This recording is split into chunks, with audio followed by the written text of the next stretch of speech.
Good morning, everyone, and welcome to our webinar. I am Jane Hauser. I'm NESCA's Director of Marketing and Outreach, and I want to thank you for joining us today for our webinar, Is Your 12th Grader Ready for College? How to Know and What to Do Next, presented by Kelley Challen, NESCA's Director of Transition Services, and Kristen Simon, a transition specialist and psychoeducational counselor at NESCA. At the end of the presentation, we'll move to a live Q&A session. So if you have any questions, please feel free to type them into the Q&A tab at the bottom of your screen. But just please know that we will get to those at the end of the presentation. Please only use the chat for any kind of technical issues you may be experiencing. Do put your questions in the Q&A and we will get to those there. If for whatever reason we don't have time to answer everyone's question, please do feel free to reach out to Kelley, to Kristen, myself, and we'll make sure to have your questions addressed. We will share the slides from this presentation after the webinar, and in addition, we will have a recording of the webinar available on our website under resources and video resources. So with that, I will turn things over to Kelley and Kristen. I apologize. My mute button disappeared right before I was supposed to speak, but I have found it. Good morning, everybody. As Jane said, I'm Kelley Challen. So I'm the Director of Transition Services at NESCA, which means that I oversee our post-secondary transition coaching, planning, consultation, and assessment services. My early career training and licensure in education was as a guidance counselor. And I spent a lot of time especially focused on college transition. So this is an area of passion for me. I've been at NESCA since 2013, but I've been engaged in evaluation, development, and direction of transition-focused programming for teenagers and young adults with a wide array of developmental and learning abilities since 2004. So I've been doing this a while, and I am really excited to be here with my colleague, Kristen Simon, who can tell you a little bit more about herself. Thanks, Kelley. So I'm a transition specialist and psychoeducation counselor, which means that I work with individuals really age 12 all the way till 30, thinking about their, transition to adulthood, thinking about their vision for themselves. My background is actually as a school psychologist, and I worked in a public school for over a decade. So my passion really lies in helping individuals develop those self-determination, self-advocacy skills to be able to make their own decisions and be part of their, IEP process, which, lends to further engagement in adulthood and success in adulthood. So just wanted to tell you a little bit about NESCA, where we work. We are a multidisciplinary group with offices in Newton, Plainville, and Hingham, Massachusetts, as well as Londonderry, New Hampshire, and we have staff in Burlington, Vermont, and Brooklyn, New York. We specialize in assessment, treatment, and consultation services for children, adolescents, and young adults with special needs, whether mild or complex. And our clinical staff is comprised of sort of a wide range of specialists. So we have expert neuropsychologists, transition specialists who have a mix of backgrounds in school and guidance counseling. As you just heard, occupational therapists, special ed educators, folk rehab counseling. We also have occupational therapists at NESCA who work with a wider range of individuals. We have social workers, we have special educators, school psychologists, as Kristen said, and consultants. So we have kind of a mix of people working in different roles at NESCA.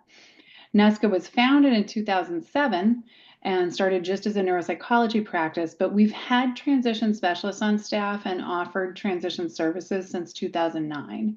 So essentially since the beginning of the practice. And this means that thinking about transition planning, thinking about what happens after high school for students is really ingrained into our practice. And each of our clinicians at NESCA aims to provide thorough and accurate testing and coaching services so that we can support a family and team in creating a roadmap for helping a child progress toward adult life, right? Including toward having success when they transition to being a college student. It's a lot of information about NESCA and us. I'm going to move forward and tell you a little bit about our agenda for the next 55 minutes. But if you can, I'd love for you to type into the chat and just provide a little bit of information about yourself. So let us know if you are a parent. Oh gosh, I'm having technical difficulties. I'm not sure what Zoom looks like for you guys, but just let us know if you happen to be a parent, educator, other professional, where you're located, how old your child is, or how old the student is that you tend to work with. All of that information would be great. So today we have a big agenda. We're going to be reviewing why teens may choose college. We're going to talk about what it really takes to graduate from college, learn to assess skills needed for college readiness, identify ways to support skill gaps, and then explore some other paths to college and discuss different post-secondary options. I'm going to very quickly try turning my video off and on to see if that helps with clarity. It does not. So I will be a little blurry today. All right, so let's talk about why high school students might be planning to go to college. For many students in many parts of the country, college can feel like a given step that has to be taken after high school, right? College might just feel like it's something you do, right? Haven't really thought that there was anything else as an option except for going to college. College can also feel like an exciting opportunity, right? It can open doors to new experiences or a new community and network and a chance to develop expertise in areas of passion. There's also research indicating that having a college degree does increase job opportunities and can have a notable impact on lifetime earnings. But one of the things we want to make sure we also remember is that there are plenty of pathways a student can take after high school. And taking one path does not necessarily mean closing the door to college, right? If we head in a different direction, or if we add an interim step, it doesn't mean we're not doing college, although there's plenty of times that might be the right choice to be making, right? So let's talk about what we know about college realities. There are some statistics that come from the National Center for Education Statistics and the National Student Clearinghouse and Research Center. And what we see is that the most current data indicates that only 49% of first-time college students are earning a bachelor's degree in 4 years. And then only another 13% of undergraduates finish up their bachelor's degree within 6 years. So what that means is that more than 1 in 3 students who start a bachelor's degree program won't end up with a college degree at the end of 6 years. And that about 1 in 4 students who do obtain their college degree need to actually be planning to pay for college over a 6-year period of time and not just a 4-year period of time, right? So we don't have great information about what makes college students successful. We just haven't done really specific research in that area. But we do know that students who don't finish college cite a number of factors, including cost of both tuition and associated expenses, lack of academic preparation and poor grades, difficulty adjusting to social and school life, which is sometimes because the school itself isn't a good fit for the student and doesn't have adequate supports for the student's current needs and functioning. Or sometimes it can be because the student doesn't feel like the school has adequate supports. Maybe they're there, but the student isn't accessing them for some particular reason. Other things that end up being cited, mental health challenges. I'm sure that's not a surprise. Certainly students who struggle with mental health, that is something that they're often going to contend with lifelong, right? So there are going to be periods of time when that comes up, and that can be a reason that students may exit college. Healthcare needs, aside from mental health, but also students might leave because of academic stress or general overwhelm due to the breadth of executive functioning demands in college, right? maybe not being able to get to class, keep up with assignments, manage independent work, complete daily living, right? Manage the social, manage work at the same time. There are a lot of variables students may not be prepared for. I often say that when we think about comparing high school to college, it's like comparing apples to bananas, right? Like these things don't have a lot in common. They're both academic endeavors, but that's about where it ends in terms of the similarities. Something interesting that I just want to note is that when we've looked into research about whether adults around high school students think those high school students are ready for college, there's a study from 2019 where there was this huge gap. It was a national study. 86% of high school teachers were rating students as being well prepared for college, but only 26% of college professors tended to agree that those incoming students were prepared for college. So that was concerning in itself, that there were these really different perspectives on whether students were college ready. More recently, there are other studies indicating that only 47% of high school teachers are rating that their high schools are preparing students to be successful in college, which is still a gap, right? So what we're seeing is that high school teachers are becoming less confident in students' abilities to make this transition. And that's nice that we're able to kind of see these gaps better, but it doesn't mean we're actually supporting our students as well as we could be, or that we're having these candid conversations about what skills students need to make this transition. So we really need to have ways of evaluating whether students are on the trajectory to be ready for college.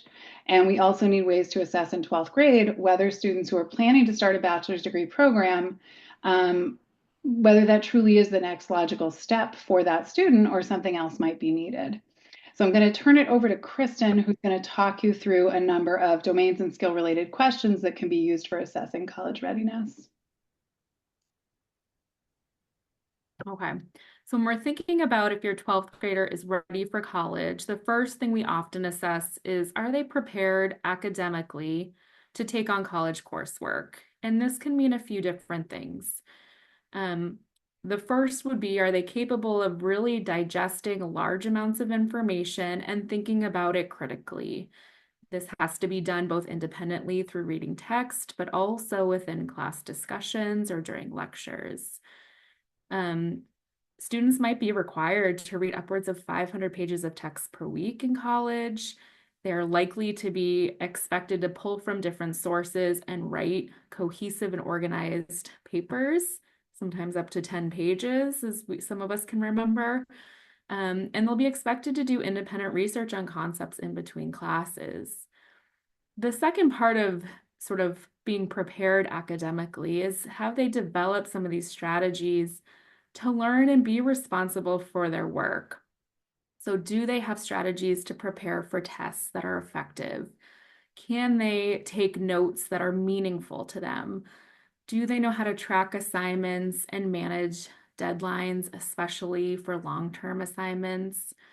Can they read and follow a course syllabus? And we'll talk about this a little bit further in the presentation, but can they use these strategies independently, right? So they will not have a teacher prompting them to do certain things. They'll be expected to use these strategies on their own and also manage sort of the large amount of free time to get their work done.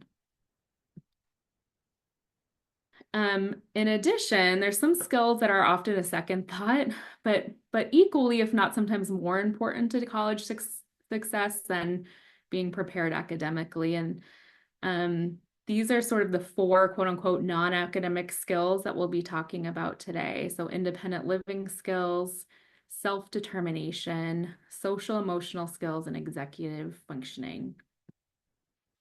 We'll talk about independent living skills first.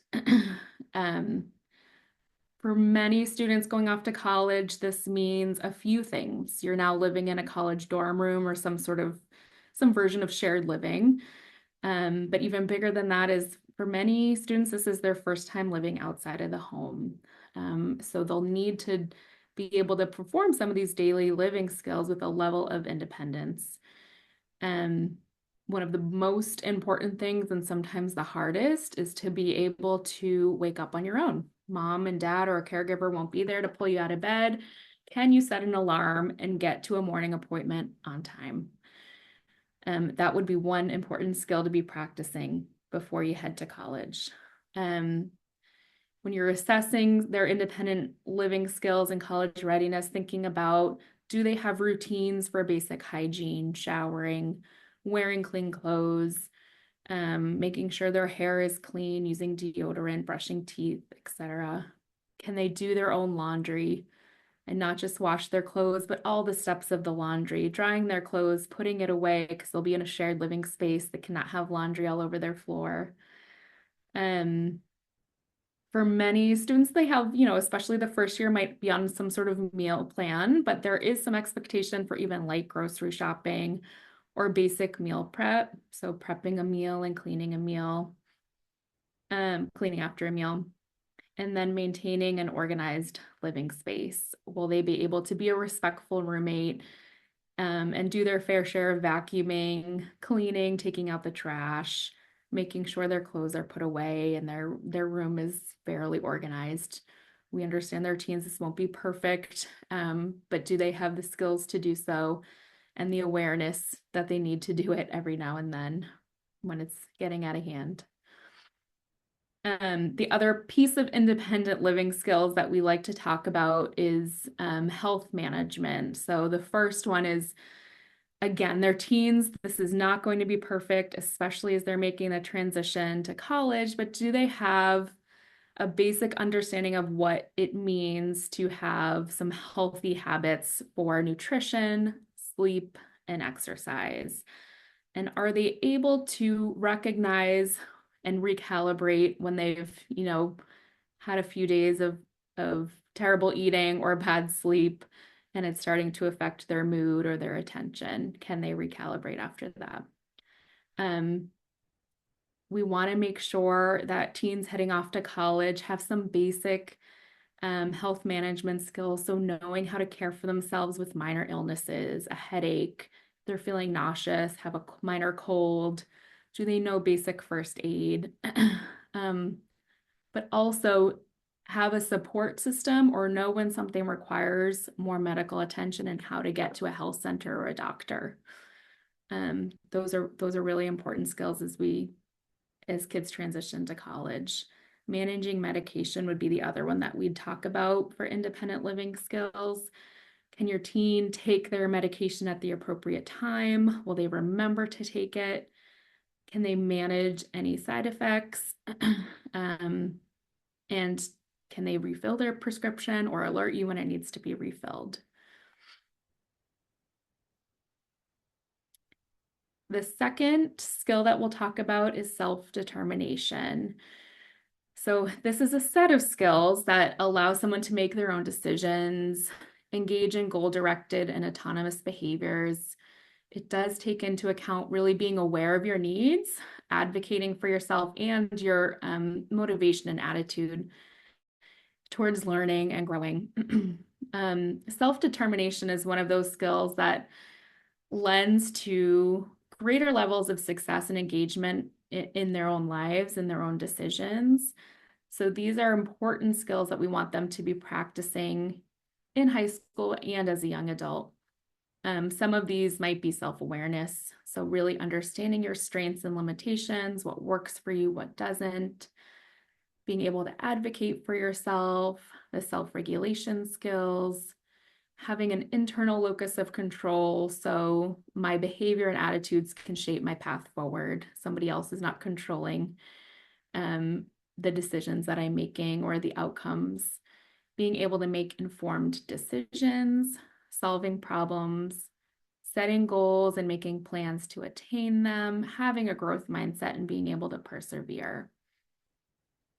When we think about self-determination in college, this might look like, can your teen identify their interests, their preferences, and their strengths? Can they recognize when they need help and seek it out? Can they describe their disability and the accommodations they require? Do they know how to disclose their disability-related needs?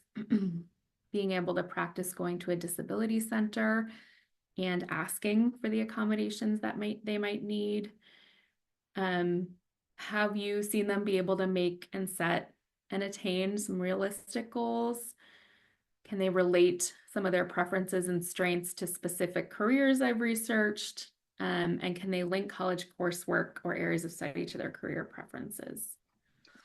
And Kristen, I just wanted to add, if it's okay, Please, something yeah. else that's a really critical reflection of self-determination skills is how actively engaged the student is in college search, application, and enrollment process itself, right?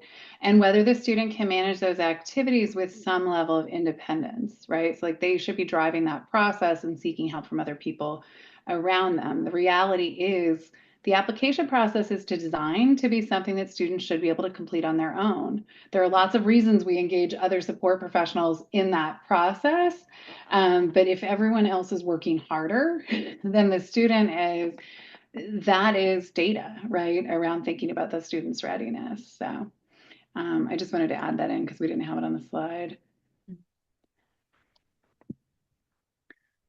Social emotional skills would be the third non-academic area that we would want to assess prior to attending college. Managing the transition to college is quite stressful as it's full of changes and a multitude of new demands. So assessing how well that they can manage stress and seek support is huge in deciding if your teen's ready for college. So this might look like, are they able to regulate their emotions and use healthy outlets for stress? Do they have a system or way to balance sort of all of their needs as a young adult that includes leisure and social time and rest? How well do you think they would be able to find a community of peers in a new environment? How well can they work in groups? And how are they handling conflicts in high school? Are they seeking out support? Do they have good problem solving strategies for things that might come up in college? And then executive functioning is the last skill that we'll talk about, and this sort of weaves into everything, right? Um, Students practice executive functioning skills a lot in high school, but those skills don't always translate into the college setting because the structure and the expectations are so different. So this slide just kind of highlights some of the differences between high school and colleges that kids have to learn how to manage. Right, so high school has a pretty routine and structured schedule. So they follow 40-minute periods, maybe longer, but there is a bell that alerts them to a class change. Within each class, they're often working through a structured agenda. Students are often given an online tool or note-taking guide. There's almost no free time in a high school day. Um, the other big difference in high school is it's the teacher's responsibility to check in with the students to see if they're comprehending, if accommodations are being followed. They are providing frequent check-ins, either through assessment or testing or assignments to assess comprehension. And long-term assignments are really broken down for kids, right? We've put a lot of accommodations and structure into our high school classes. That is not always happening in college and often is not happening in college. So the executive functioning skills that are working in high school often don't work in college. So it's important to make sure you're seeing how your student or your teen is managing their free time and their homework and their larger assignments. Because in college, the class times vary, right? So they're managing their own schedule. They have to arrive on class without a bell alerting them to their next class time. The classes, especially freshman year, tend to be pretty large and lecture style. There is no sort of standard note taking. Students are expected to take notes in whatever way is meaningful to them. Teachers are not and professors are not checking in with students to check their comprehension each class or even within the week. It's on the student to go to their professor if they have questions or need support. Often testing happens maybe once a semester, maybe twice. So it's covering a significant amount of material. Sometimes there are study guides provided and often there aren't, right? So making sure that students know how to access the material they need to study for these assessments. And then students complete long-term assignments outside of the class, right? So again, managing that free time, being able to break down assignment. There are not many deadlines that are going to be implemented into the syllabus. Some colleges might, but many don't. So again, just a totally new set of executive functioning needs in a college setting. So what this might look like, again, in college, we talked a little bit about it.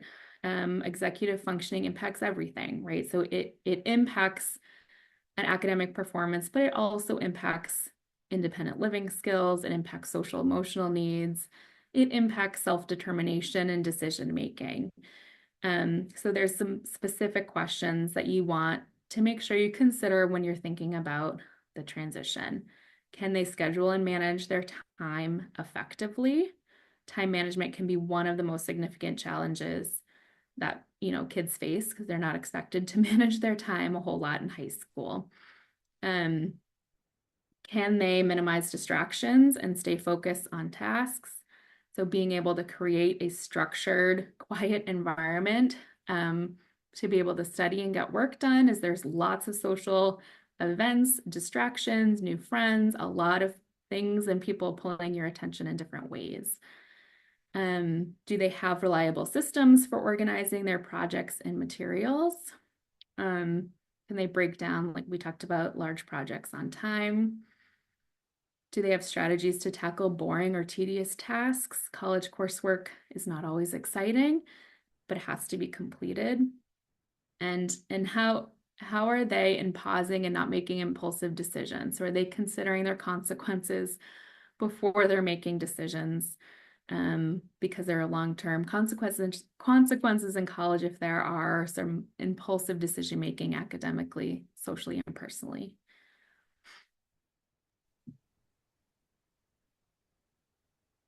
So for 12th grade students, part of our thinking about, this presentation was using some different assessment tools, especially we leaned into Landmark College has a guide for college readiness tool that we use, but we added some other questions and things. But you could look at some of these questions and skills in this presentation and be thinking about like what percentage of these questions are a definite yes for the student. And a lot of these college readiness tools will suggest that if a student's struggling with, 50% or more of these skills, they're probably not ready for college participation, at least not full time or at a residential college, right? If students can manage 80% or more of the skills, then we look and we say, okay, they're likely to be successful, even at a traditional college, as long as they are, continue to advocate for themselves and access the resources that they have needed to kind of be where they're at right now. And then for those students who are in the between range, right, they can manage somewhere between 50 and 80% of the skills that we're talking about. Those students sometimes need, they sometimes might be able to make this transition, but they might need very specialized support or even a specialized college in order to be successful. So we need to think about like, what do we do for the students who are sub 50% or those in between students, right? If a student's on an IEP, we definitely want to work with the IEP team to target skills, try to balance what can be done through the IEP process and what can be done that's school-based.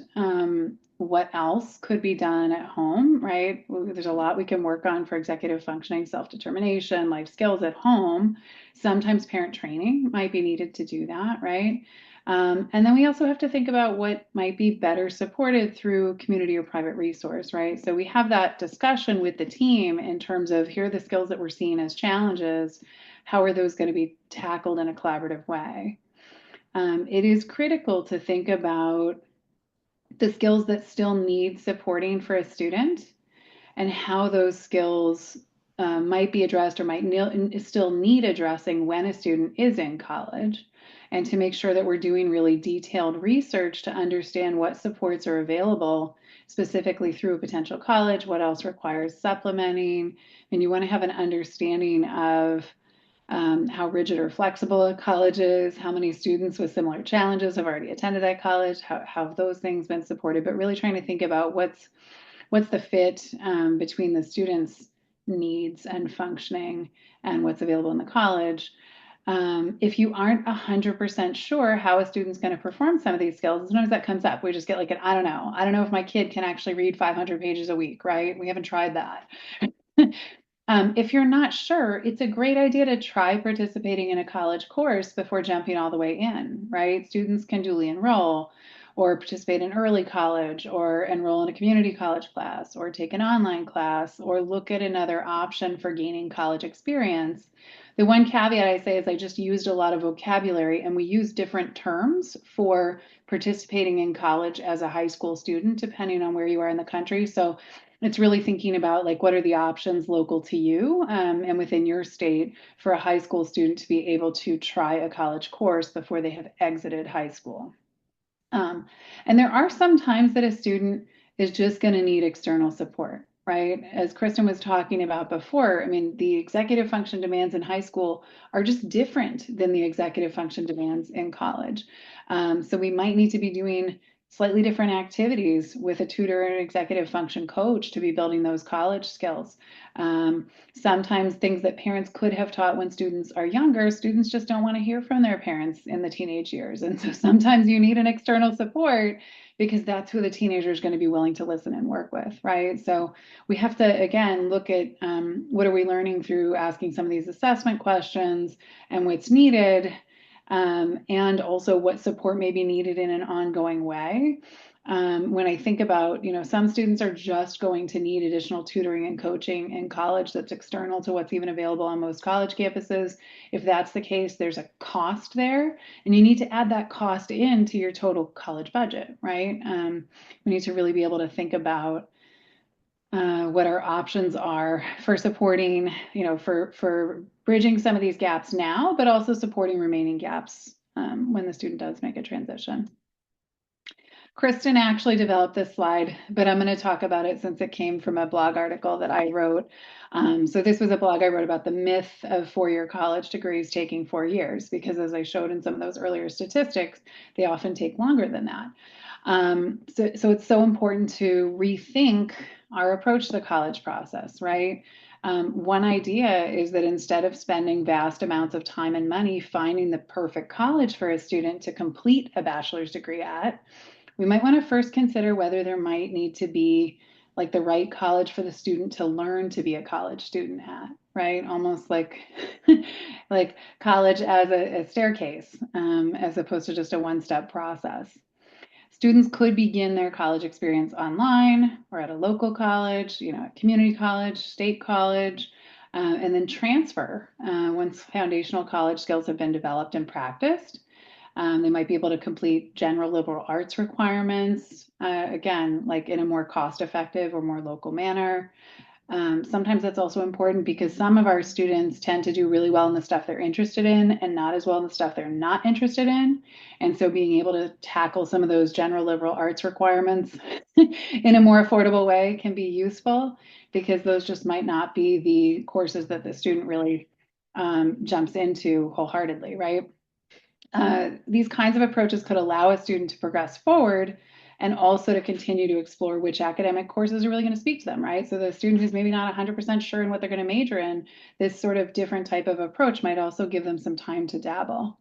Another option is to begin at a college designed to support individuals with learning disabilities, like Landmark College or Beacon College, or to begin at a college with a built-in support program, or one that's just more friendly to non-traditional neurodivergent, or even like a slow to start college. Like there are some colleges that are just better for students who maybe are late bloomers. So really thinking about the where should my kid start as opposed to where should my kid attain their college degree. And I shouldn't say where should my kid, because we want the students to be thinking about this, right? Like where's the best next place for me? And we could think about, taking the opportunity to forge a college path that looks a little more like a career path, starting with an entry-level school, working up to a school that offers the student the rigor and academic concentration that reflects the student's highest potential, as a little different approach. It's certainly not the approach that every student should take, but it's an approach that's exactly right for some students. And we need to normalize this as an approach to college because it's actually a path that many students end up taking. Although sometimes the start of this path is having a failed four-year college start, right? And that's what I'm hoping we can avoid for students if we better assess their readiness and if we better think about where they should really be in September of next year. It is really important to ask students, these motivational interviewing kinds of questions if they're really struggling with college readiness, right? Do you want to go to college? Why do you want to go to college? Do you think that you can be successful as a college student? Why or why not? Like what are you doing right now that will help you to be successful as a college student? What can you do next week that might support that? But also to be talking with students about what other plan might be a good fit for you if you choose not to attend college or if you choose to delay your start to college, right? So certainly our first priority for a student who really wants to obtain a college degree and where that's relevant for the student's career interests, should be to use information that we've gained from this assessment kind of process and to try to be more calculated about skill development during high school years. And there are definitely some times when what a student actually needs is to extend some of their services or programming because they actually need additional specialized instruction in order to get ready for college. And that doesn't mean just repeating 12th grade again. Sometimes students need additional specialized support. But we do also want to be thinking about a parallel path during our college search process, right? Plan A, plan B, so that we're not just teaching students that the only choice is you're going to a four-year college or nothing, right? We can make one plan that's attending college full-time and one plan that isn't or even more than one plan that isn't. So students understand what a meaningful post-secondary step might look like that isn't college or that's an interim step on the way to college. For the students who are really, again, like we know they're going to be college students, they just need an extra step or some extra time, a gap year or a growth year can be phenomenal, right? I love to use these types of college readiness assessment questions that we've been talking about in the presentation to figure out what are the skills that need to be shored up, during a gap year. And then how do we plan out gap activities that can specifically work on those skills or offer the student opportunities to practice those skills during that gap or growth year. There are definitely other kinds of steps that students can take, such as a postgraduate year, postgraduate program. There are transition programs. Some of them are, living and learning communities, post-secondary support programs. There are, let's see, young adult programs. There's a lot of young adult programs now cropping up, pre-college programs. Or other structured year-long experiences. There are so many different names for these kinds of programs because one of the things that's really recognized, right, is that we've got a lot of students exiting high school who aren't quite ready for four-year colleges. So what's building up? A lot of these in-between programs. So there are lots of choices for interim steps now.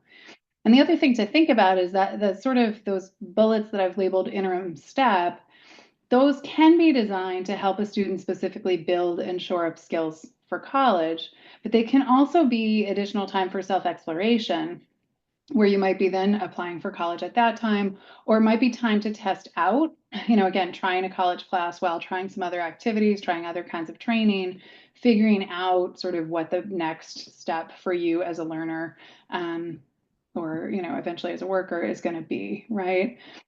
Also, some young people really will be best served by heading toward more specific job training after high school, at least initially. And there's so many different options for building work readiness and experience, right? You can volunteer, you can have internships, you can get a paid job. And you could also be thinking about credential programs or apprenticeships, private career and technical programs, certificate and associate's programs at colleges. Like there are a lot of other kinds of training that aren't just college. So students should have the opportunity to go to information sessions and tour other kinds of experiences as well. And we really need to be getting students involved with local career counseling centers because there's so many training programs that you don't know about if you're only looking at 2- and 4-year college options. And we have lots of wonderful college consultants in the United States, but a lot of times they're most familiar with college. And so they may not be able to provide students with some of these other options. So we have to think about how to get other people involved with students so that they have, again, plan A, B, and C, and they're making an informed choice. And I think it's just so important for students to understand, like, if you choose college, here's the amount of work you're going to have to do to make that a reality, right? That's a lot of what we're hoping to gain through doing these kinds of assessments with students. The last thing I want to talk about is just thinking about balancing length of training a student's participating in after high school, cost of that training, and whether that's actually going to change the student's financial situation, right? So we need to be thinking about what a student's potential income is going to be with that college degree. If you're spending over $130,000, we want to be making sure that there's an occupation on the other side that's going to be worth the investment.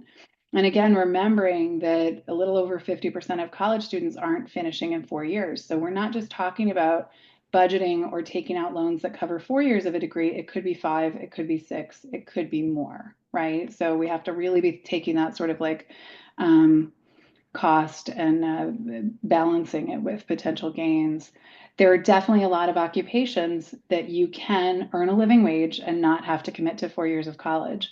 There are also employers who will help fund college tuition for employees who are devoted and interested in working their way up.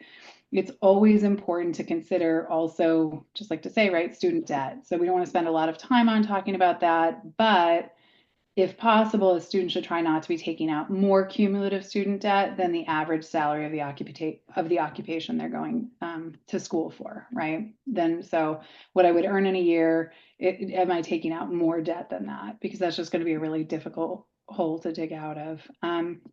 One thing I want to touch upon too, and I don't have a slide on it, free college is becoming a thing in some states. But I want to highlight the fact that every program that I've seen where states are supporting free college tuition is contingent upon the student maintaining good standing as a student. So it's not free opportunity to fail college classes. It's only free tuition for the students who are meeting the criteria of being a student in good standing at that college. So it's still really important to know if the student's ready when they start taking the free college classes, because you don't want to eliminate that as an option for college participation because those classes were taken early and the student failed the classes. The good thing is that if tuition is free, you might be able to use other funds that would have been used for tuition to pay for some of the support services a student might need, like private tutoring or coaching, to facilitate increased success. All right, we've talked a lot about we've talked about a lot of content. I just want to highlight that we have a lot of different blogs that we have written at NESCA, and it was nice sort of going through and pulling out our recent college blogs and realizing that Kristen and I had split these about 50-50, and then there are a couple from our EF coaching staff as well. So definitely when you get the PowerPoint, feel free to click through, read or download some of these. There's more content when you read these than just what we presented today. There's also some resources here. These are a lot of people that I tend to follow in terms of thinking about understanding college readiness for students with learning disabilities and college opportunities and access for students with physical disabilities and just other aspects of transition planning. This is NESCA's contact information. If it wasn't obvious, I would strongly recommend subscribing to our blog because all of our staff contribute and there's a lot of related content, as you saw. In fact, there was another great blog that just came out Monday of this week, which was written by my colleague, Jasmine Botomo, and it relays how to learn about campus resources and make a plan for using them. The tools that she put into that blog are really intended for students on a college campus who are getting to know that college campus in the first several weeks of college, but you could absolutely use those resources as part of when you're sort of doing a college search or college selection process to be thinking about which resources are on campus, how a student might use those, and then what else would need to be supplemented.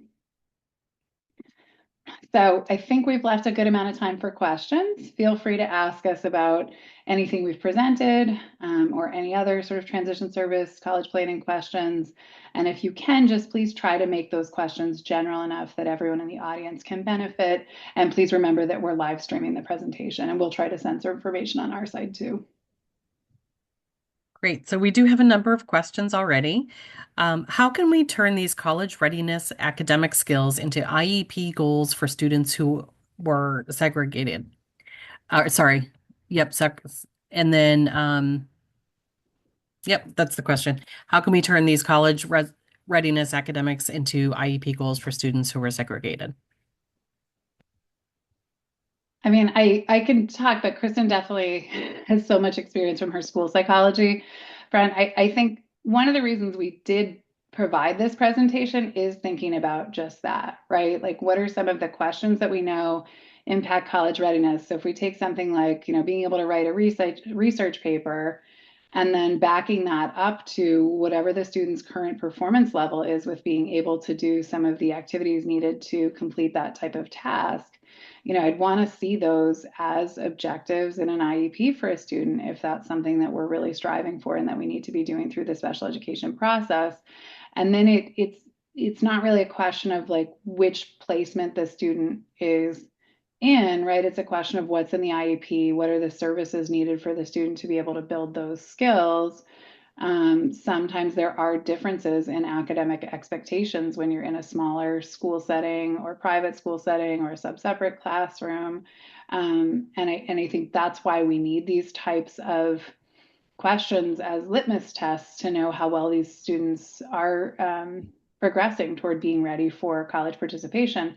And then we may need to adjust post-secondary goals too and think about whether a student's on track for four-year college or on track for two-year college. So it's again, trying to get as much done in a calendar year as possible for the student and also being realistic about what is possible depending on what other skills a student needs to be working on besides just their academic skills.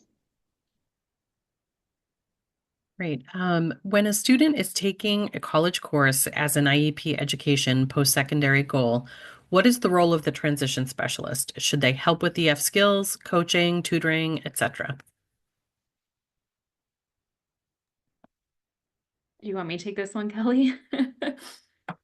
Um, it's hard to say outright because it's completely student dependent. But if a student is in high school and taking a college course, the transition specialist absolutely can use college readiness checklists, can preview syllabus, can preview and take a look at your child's IEP to make sure that they're bridging the gap between the executive functioning skills that they'll need, in a high school course versus a college course. So they can provide some of the executive functioning coaching or help them get set up with the resources. But another big job of the transition specialist would be to help the student access the disability center at the college.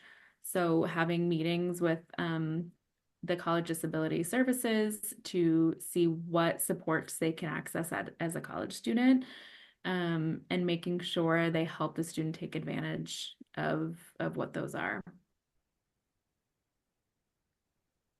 Is there a resource to help families find some of those post-grad transition programs?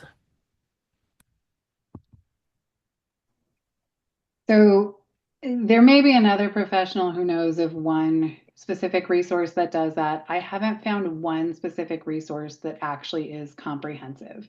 You will find different websites online that try to accumulate some of those programs, and those are totally worthwhile to check out, right? Looking at one of the things that I often do is take a few programs that I'm familiar with, Google those programs together, and see if there's any new websites that are listing things, right? So um, for families in New England, some of the programs that we have available to us, like college internship program out in Lee, Massachusetts, is more of a transition program. Chapel Haven down in Connecticut is sort of a young adult transition or college transition program. Mansfield Hall up in Vermont is more of a college support program.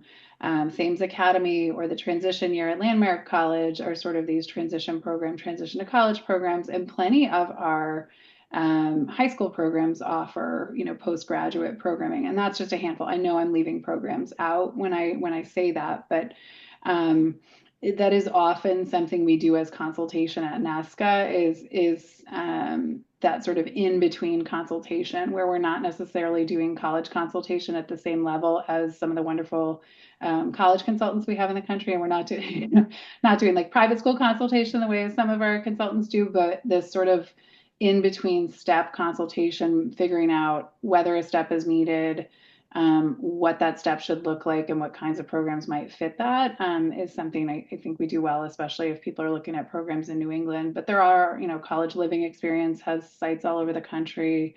Brem has the options program. There are a lot of there are many of them, and it really depends what a student needs. And just like college hurts, I don't think it's like you just go find the programs that exist. It is really thinking about why you need a program, what skills need to be met through participating in that program, and then which program is going to sort of best fit a student's needs.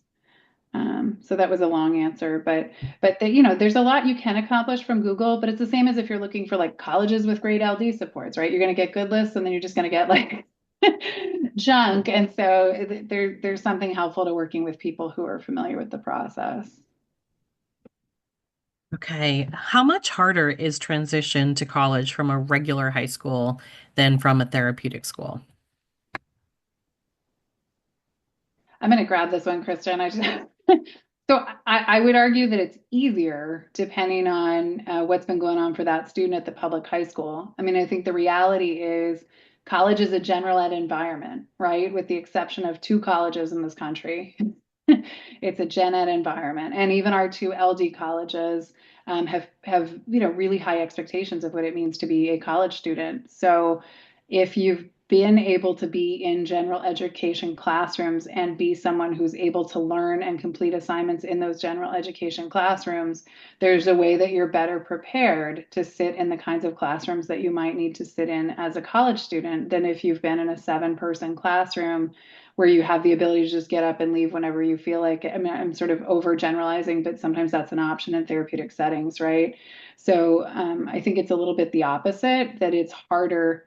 Just think about the more your child's classroom or school day is modified in a way that a college classroom or school day cannot be modified, the more we need to think about how to carefully map out those steps. And a lot of those students will need some of those trial periods in a college setting to bridge that gap. For some students, I also talk about trying online college classes too.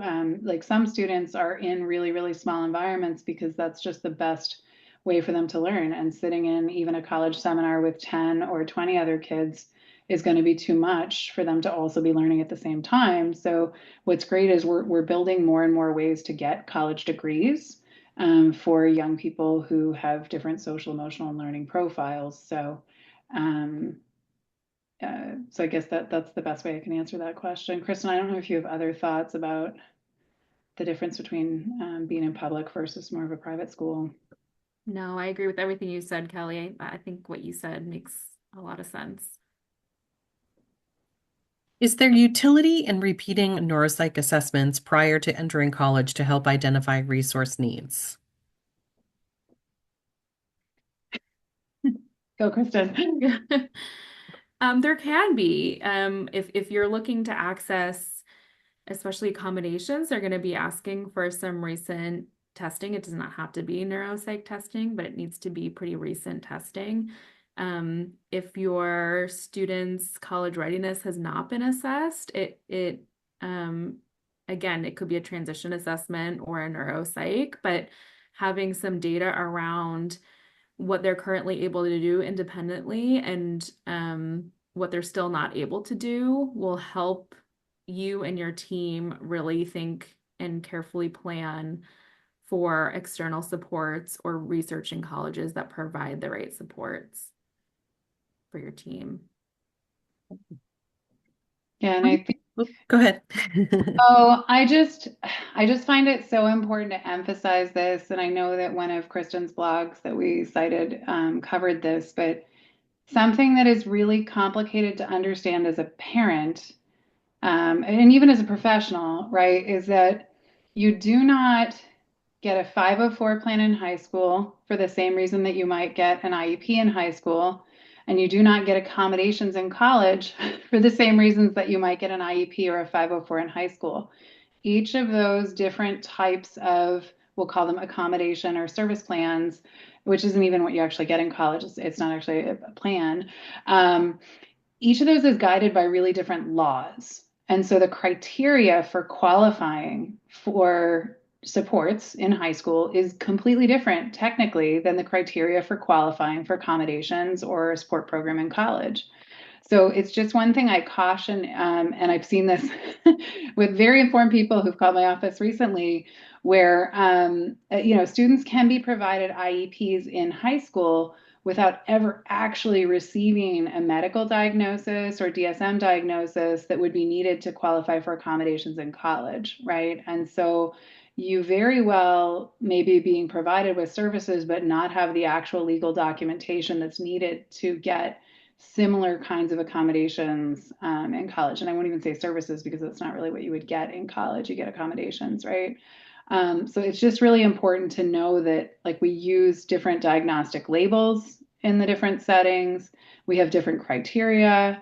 You may or may not have had the right kind of testing, testing that actually demonstrates the impact of the disability related needs on participation in the classroom. So there's sometimes benefit too to just making sure that you have the absolute correct documentation. And what you will find if you're college searching, if you're talking with different disability support services or accessibility services in different environments, is that different colleges are going to tell you different things about what there's going to be what's written on their website in terms of criteria for accommodations. And then there's going to be what they tell you they would actually accept, but it is not the same from one school to another school. So you want to be really thoughtful about making sure that you have the documentation that's going to get you the accommodations that are needed at the school that your kid's planning to attend. And what's complicated is it's really hard to know that in advance. And timelines for booking neuropsych testing can be a couple months out, and then it's more time to get a report. So I'm a cautious person. I always plan for the worst.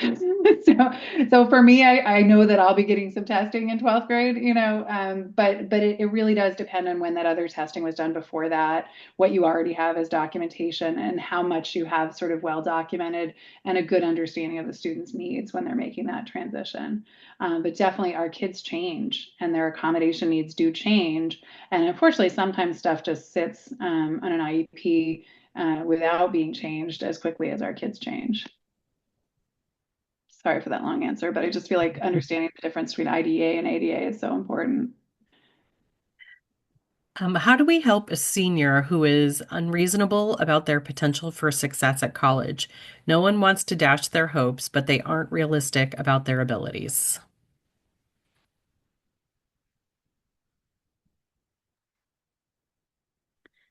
This is where it would be really, really helpful to make sure that they're engaging in their IEP meetings, right? So really understanding their psychoed testing and their academic testing, being able to take a look at some of these college readiness checklists and self-assessing and seeing how others are rating them. And as Kelley talked about before, if there's an opportunity for the student to take a summer course or a course while still in high school at a local community college, that is significantly more cost effective than having the student apply and get into college and then realize that they're not ready. Um, so there's lots of different ways, but I would say probably the most important is making sure they have an understanding of where they are academically. And how do we shift and or navigate the cultural expectations that everyone goes to college right away? I know so many kids who are dead set on college and they're simply not ready yet. That's $1 million question. I'm gonna let Kelley answer this one. No, I mean, I think it's the same way that when like Malia Obama took a gap year, gap years became more popular, right? Like we probably need some celebrities to get behind this in some way, shape, or form. And then I think it's for me, like on a very personal level, it's just talking with my own kids from young ages and just remembering to talk about different kinds of trajectories that happen after high school, right? Like I happen to be in a home where both my partner and I attended college immediately after high school. And we were able to complete it in 4 years, right? But I don't want my kids to believe that that's the norm for every single human. That's just two people in their lives, right? So I do try to highlight other kinds of trajectories that other friends or family members have taken, or I have the benefit of being able to say, like, hey, I helped a kid, get into a metalworking program this year, right? Like just trying to talk about different options as early as possible. I realize a lot of people on this presentation have older students. So I also think that's where this like plan A, B, C can be so valuable. And like the more, it's like one kid at a time, teaching them that there are alternatives. And then I think, like social media, right? When you see things about alternatives to college, repost them, right? Let's try to amplify voices that are having the conversation about alternatives to college. And I also, I don't want to minimize that, like what we know about the future economy, if your kid's going to live in the United States, is that we're going to see more and more jobs that require college degrees in the future. So I am not at all saying like we don't want to help kids get to college who need to be in college to be able to get the jobs that they want. It's more about the timing, the path, the other kinds of processes or skill building that we might put into place to make sure that we're really helping kids to be successful when they do that. And again, that we're doing it in financially viable ways. I think there's a lot of jumping in, assuming a cost is going to be one thing, and we just don't have accurate perceptions about the cost of college. Do we have time for two more questions? We do. I'm assuming people can hop off if they feel free to exit if you don't want to hear the last two questions. Okay. Would you be willing to share any AT apps helpful for college students, time management, critical thinking, plagiarism, taking notes, etc.? I, just since I'm unmuted, I will say we have Lindsay Wood in particular does a lot of blogging for NESCA and blogs specifically about AT apps, and she's using those apps to support college students. So again, definitely check out our blog. I do think Elizabeth Hamblett, I follow her on social media. I mean, we're colleagues, but she tends to share out some interesting stuff. Like she shared out a time management tool for college students where you could plug in your assignments and it would help you figure out, sort of how much time it was going to take to complete those and where to put those in your schedule. There's a really great tool, goblin.tools has like a magic to do item that does task analyses for students. I mean, I think the awesome thing about technology is, boy, is technology going to be supporting executive functioning in amazing ways as we move forward. And there are also like there's great note-taking softwares. A huge challenge in high school note-taking and making the transition to college note-taking is that there are very few public high schools where you can audio record in the classroom, especially for like different security reasons, but also teacher, concerns and other things. And I think that's okay. But then you can often audio record in college classrooms, and so you may be using very different technologies in college. So I often will think about if we're learning to use assistive technology as part of an IEP process, student might have to practice using some of those technologies while listening to YouTube videos, right? Or going to other kinds of lectures because they might not be able to use those in their general high school classes. So practicing assistive technology is also something that needs to be planned for so that students aren't sort of cold learning that. And that's where, again, trying the college class can be really helpful for that. There are great organizations. Easter Seals is in various places in the country and often does assistive technology kinds of support. But there are also, I mentioned Elizabeth Hamblett. She does a one-day workshop every year where they actually have people talk about assistive technologies in college too. So there's a lot of good information out there. You just have to pick the tools that are going to be best for your student. And with executive functioning, with assistive technology, it is not one size fits all. So there absolutely has to be like a consultation or training process. And I say consultation, but we do it in our coaching program. Like there has to be a trial process with students to figure out what the structures, supports, tools are that best fit them and their style of getting work done. And so again, that is often best done prior to taking a full semester of college with all 5 courses or 6 courses. All right, we have one more. In our transition program, there are no job training, shadowing, or job shadowing opportunities as part of the pre-EDS, only volunteer work. What are other options that you can recommend for internship opportunities?